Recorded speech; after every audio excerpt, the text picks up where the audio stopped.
মুরগির মাংসের রং যদি একটু মন মতো না আসে তাহলে রান্নার প্রতি যেন মনটাই উধাও হয়ে যায়। আমি আজ মাংসটা একটু অন্যভাবে রান্না করলাম, আর একটা ছোট্ট টিপস দিলেই রংটাও সুন্দর হবে, স্বাদেও থাকবে গ্রানের জাদু। প্রথমেই কড়াইয়ে সাদা তেল দিলাম, একটু লবণ দিয়ে দিলাম, আর সঙ্গে সঙ্গে ঢেলে দিলাম দেশি মুরগির মাংস।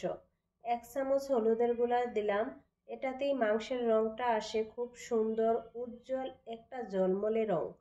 তারপরে একে একে দিলাম পেঁয়াজ বাটা, টমেটো কুচি, আস্ত রসুন, তেজপাতা, শুকনো মরিচ আর আদা রসুন বাটা।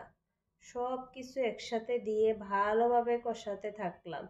কিন্তু খেয়াল করেছেন তো, আমি এখনো গরম মশলা কিছুই দেইনি, কারণ এই রান্নার আসল রহস্য লুকিয়ে আছে এক মশলায়, যেটা আমি আলাদা করে বানিয়ে নিচ্ছি। একটা শুকনো কড়াইয়ে একটু কালো জিরা, মৌরি, ধনিয়া আর শুকনো মরিচ দিয়ে টেলে নিলাম হালকা করে। তারপরে এগুলো মিক্সিতে গুঁড়ো করে নিলাম। এই গুঁড়ো মশলা দিয়েই আসল জাদু।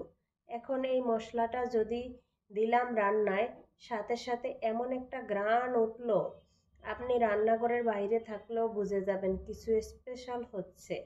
এবার কষানো শেষে দিলাম আলু, আবার কষালাম ভালো করে। তারপর পরিমাণ মতো গরম পানি ঢেলে দিয়ে দিলাম ঢাকনা।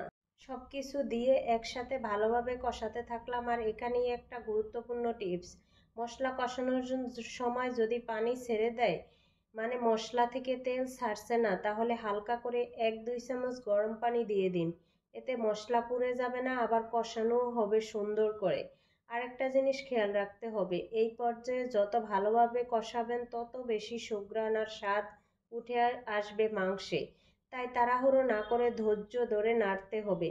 মাংসটা যেন লালচে বাদামি হয়ে আসে, তেলটা উপরে উঠে আসে, তখন বুঝবেন কষানো ঠিকঠাক হয়েছে।